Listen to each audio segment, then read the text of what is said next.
Hello everyone. हमारे द्वारा provide की जा रही एमपीजी के सीरीज़ में हम पढ़ रहे थे मध्य प्रदेश की राज्य व्यवस्था, पॉलिटी ऑफ एमपी। पिछली वीडियो में हमने मध्य प्रदेश की राज्य व्यवस्था में विधायिका को कवर किया था। आज के इस वीडियो में हम कवर करेंगे मध्य प्रदेश की कार्यपालिका।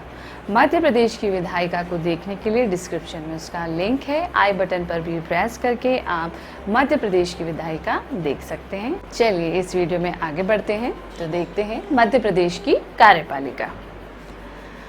मध्य प्रदेश की कार्यपालिका, मैंने आपको बताया था विधायिका क्या होती है, जो कानून बनाती है, विच मेक रूल्स, ठीक है। और कार्यपालिका क्या करती है, कार्यपालिका का क्या कार्य होता है, उन कानून को या उन नियमों को लागू करना, ठीक है, उन नियमों को इम्प्लीमेंट करना। तो देखिए, कार्यपालिका को भी दो भागों में बांटा गया है। एक होता है राजनीतिक कार्यपालिका, एक होती है प्रशासनिक कार्यपालिका।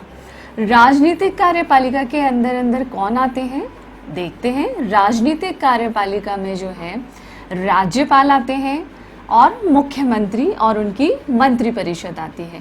राज्यपाल जो है एक नाम मात्र की कार्यपालिका है, या कहा जाए तो राज्यपाल के पास नाम मात्र की शक्तियां होती हैं, ठीक है। वास्तविक शक्ति जो होती है वो मुख्यमंत्री और उसकी मंत्री परिषद के पास होती है। राज्यपाल की जितनी भी शक्तियां होती हैं, देखा जाए तो उसका उपयोग जो है मुख्यमंत्री और उनकी मंत्री परिषद ही करते हैं, ठीक है। और प्रशासनिक कार्यपालिका में देखें तो प्रशासनिक कार्यपालिका में देखिए, एक होता है सचिवालय और एक होता है निदेशालय, ठीक है। सचिवालय का कार्य क्या होता है? सचिवालय का कार्य होता है नीतियों को बनाना, नीतियों का परामर्श देना, ठीक है। सचिवालय का कार्य ये सब होता है, और उन परामर्श को देने के बाद संबंधित विभागों के मंत्रियों को नीतियां, जो नीति बनी है, नीति परामर्श दिया है सचिवालय ने, वो पसंद आने के बाद उन नीतियों को जो है निदेशालय में भेज दिया जाता है उसके क्रियान्वयन के लिए, ठीक है। फील्ड वर्क के लिए उसके नीतियों को निदेशालय में भेज दिया जाता है। उसके बाद का काम सचिवालय नीतियां बना देता है, उस पर परामर्श दे देता है। उसके बाद उसके क्रियान्वयन का कार्य जो है कौन करता है? निदेशालय करता है, ठीक है। अब देखिए, मध्य प्रदेश का सचिवालय जो है वो उस भवन का नाम कहाँ है जहाँ सचिवालय है, वो है वल्लभ भवन। मध्य प्रदेश की राजधानी भोपाल में है वल्लभ भवन, और मध्य प्रदेश का सचिवालय कहाँ है? वल्लभ भवन में। निदेशालय की बात करें तो निदेशालय के भी जो है दो भवन हैं मध्य प्रदेश में, मध्य प्रदेश की राजधानी में ही है भोपाल में। एक है सतपुड़ा और एक है विंध्याचल, ठीक है। इस तरीके से आपने देखी राजनीतिक कार्यपालिका और प्रशासनिक कार्यपालिका। अब हम राजनीतिक कार्यपालिका के मुख्य बिंदु राज्यपाल, मुख्यमंत्री और उनकी मंत्री परिषद को संवैधानिक तरीके से या आर्टिकल्स के तौर पर समझेंगे और याद करेंगे। तो चलिए शुरू करते हैं राज्यपाल से।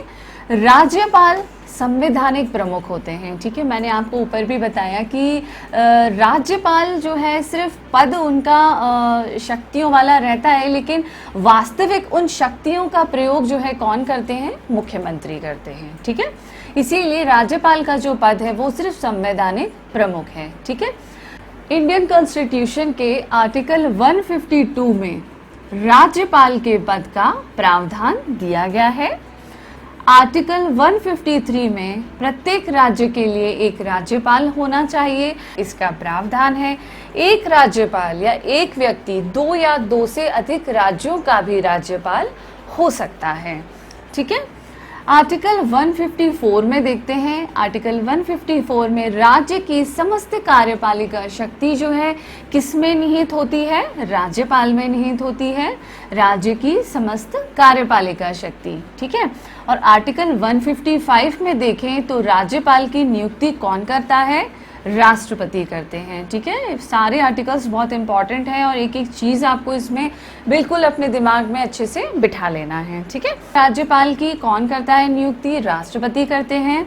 आर्टिकल 156 में देखें तो उनका कार्यकाल, राज्यपाल का कार्यकाल कितने वर्ष का होता है? सामान्यतः 5 वर्ष का होता है, लेकिन राष्ट्रपति के प्रसाद पर्यंत रहता है इनका कार्यकाल। राष्ट्रपति अगर चाहे तो 5 वर्ष से पहले भी राज्यपाल को उनके पद से हटा सकते हैं। ठीक है, ये ऑप्शन पर डिपेंड करेगा।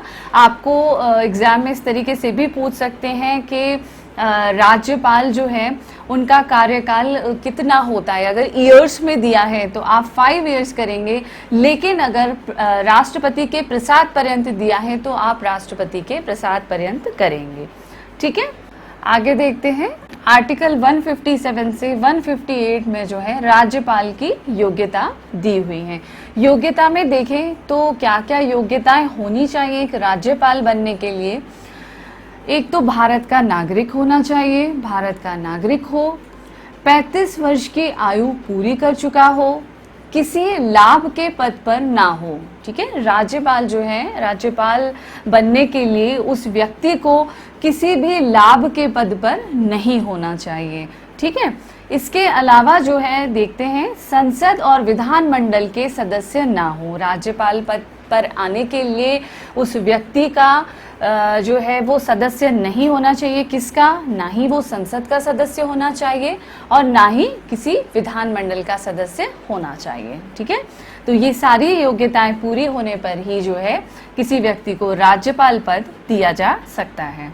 ठीक है, राज्यपाल को जो है शपथ कौन दिलवाता है? राज्यपाल को शपथ जो है हाई कोर्ट के चीफ जस्टिस या मुख्य न्यायाधीश जो है हाई कोर्ट के, उनको शपथ दिलवाते हैं। ठीक है, आर्टिकल 161 में देखें तो इसमें राज्यपाल की शक्तियां हैं। न्यायिक शक्तियों की बात करें तो 161 में जो है राज्यपाल को जो है सिर्फ राज्य सूची से संबंधित शक्तियां ही प्राप्त हैं और क्षमादान दे सकता है वो। ठीक है, क्षमा, जिस तरीके से राष्ट्रपति को न्यायिक शक्तियां प्राप्त हैं उसी तरह से राज्यपाल को भी न्यायिक शक्तियां प्राप्त हैं, लेकिन सिर्फ राज्य सूची से संबंधित ही शक्तियां उसके पास हैं। क्षमा, दंड और ये सब कर सकता है वो, लेकिन मृत्यु दंड क्षमा नहीं कर सकता। जिस तरीके से राष्ट्रपति के पास ये शक्ति होती है कि राष्ट्रपति मृत्यु दंड को क्षमा कर सकते हैं, लेकिन राज्यपाल ये नहीं कर सकते। राष्ट्रपति को केंद्र स्तर की शक्तियां प्राप्त होती हैं और राज्यपाल को राज्य स्तर की शक्तियां प्राप्त होती हैं। तो इस तरीके से राज्यपाल के सारे इंपॉर्टेंट आर्टिकल्स हमने देखे, उनकी शक्तियां, उनका कार्यकाल, उनकी योग्यता, इन सब चीज़ों को समझा। ठीक है, मध्य प्रदेश के राज्यपाल पर हमने एक सेपरेट वीडियो बनाया हुआ है। आप सारे राज्यपाल, प्रथम राज्यपाल से लेकर प्रेजेंट के सभी राज्यपाल देख सकते हैं। डिस्क्रिप्शन में उसका लिंक है, आई बटन पर भी प्रेस करके आप उस वीडियो को देख सकते हैं। आगे बढ़ते हैं मुख्यमंत्री और उसकी मंत्री परिषद पर। मुख्यमंत्री जो है वास्तविक प्रमुख होते हैं। अब मैंने आपको बताया कि जो है जो मेन शक्तियां जो होती हैं, जो राज्यपाल को दी जाती हैं, उसका उपयोग कौन करता है या उसका प्रयोग कौन करता है? मुख्यमंत्री करते हैं। वास्तविक तरीके से इन्हीं के हाथ में पूरा शासन होता है या पूरी शक्तियां मुख्यमंत्री के पास होती हैं। ठीक है, संविधान के आर्टिकल 163 में जो है राज्य मंत्री परिषद के पद का प्रावधान है। आर्टिकल 164 में जो है मुख्यमंत्री के पद का प्रावधान दिया है। ठीक है, तो मुख्यमंत्री और मुख्यमंत्री परिषद हो गई, मुख्यमंत्री और मंत्री परिषद हो गई। ठीक है, अब आर्टिकल 164(1) में इनकी नियुक्ति किस तरीके से की जाती है? मुख्यमंत्री और मंत्री परिषद की नियुक्ति कौन करता है? मुख्यमंत्री की नियुक्ति करते हैं राज्यपाल और जो मंत्री परिषद होती है उसकी नियुक्ति भी राज्यपाल करते हैं, लेकिन मुख्यमंत्री की सलाह पर। ठीक है, मुख्यमंत्री जो है किस व्यक्ति को बनाया जाता है? देखिए उसमें क्या ऐसी योग्यता होनी चाहिए। मुख्यमंत्री जो है उस व्यक्ति को बनाया जाता है जिसे विधानसभा का बहुमत प्राप्त हो। ठीक है, विधानसभा का बहुमत प्राप्त हो, बहुमत दल के नेता को ही जो है मुख्यमंत्री बनाया जाता है। ठीक है, मुख्यमंत्री को शपथ कौन दिलाता है? मुख्यमंत्री को शपथ राज्यपाल ही दिलवाते हैं। और मुख्यमंत्री का कार्यकाल देखें तो कितना होता है? 5 साल का होता है, लेकिन यहाँ भी यही बात आती है कि जिस तरीके से राज्यपाल राष्ट्रपति के प्रसाद पर्यंत होते हैं, उनकी इच्छा पर रहता है कि किस व्यक्ति को राज्यपाल रहना चाहिए या नहीं रहना चाहिए, उसी तरीके से मुख्यमंत्री भी जो है राज्यपाल के प्रसाद पर्यंत होते हैं। कुछ केसेस में जैसे विधानसभा का बहुमत खो देने पर उस व्यक्ति को हटाया जा सकता है राज्यपाल के द्वारा। तो इसीलिए मुख्यमंत्री का पद भी जो है राज्यपाल के प्रसाद पर्यंत आता है। और अगर कार्यकाल देखें तो 5 वर्ष का कार्यकाल मुख्यमंत्री का होता है। ठीक है, मुख्यमंत्री की शक्तियां और उनके कार्य देख लेते हैं। मुख्यमंत्री की क्या शक्तियां हैं?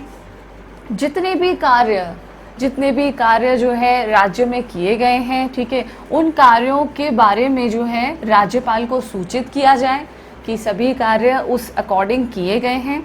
और दूसरी जो है मंत्री परिषद के प्रति की मतलब किस मंत्री को कौन सा विभाग देना है, किस जगह उसको भेजना है, इस तरीके से जो है मुख्यमंत्री मंत्री परिषद से रिलेटेड अपनी शक्तियों का प्रयोग कर सकता है। आई होप ये वीडियो आपको अच्छा लगा होगा। मध्य प्रदेश की कार्यपालिका आपको अच्छे से समझ में आई होगी। हमारे इस वीडियो को लाइक करिए, अगर चैनल पर नए हैं तो चैनल को सब्सक्राइब करिए और वीडियो को अधिक से अधिक शेयर करिए। Thank you.